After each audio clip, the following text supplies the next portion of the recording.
midang za sa chuta se na result na si tu ko lo na tu ya pakhat na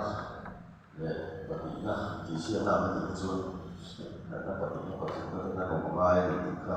kan se na su chuan bas ye kha just da ko na so ta ka tin pakhat lu lo mo fe chu ni nge la of bin tok tok da ti si signature ta mang am chi ko chi ti ma la wi da tok ko ma bi zo ma ta chuan nge tu thang le ta ko kan si na nge tu ni na lo dai ta ku yo ma ta na ko wa ma lo chu ti le thau si ngày rồi dòng dốc thì khá sẽ thấy biết mẹ cần ngay quên bỏ cần là cần chiếm nó cái thấy là cái băng rết rồi nên cần in giá ngay bố bà hình solo bố bên kia xia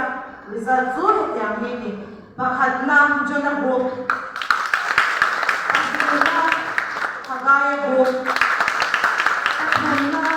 Amosa group Joella group Pakana Mika group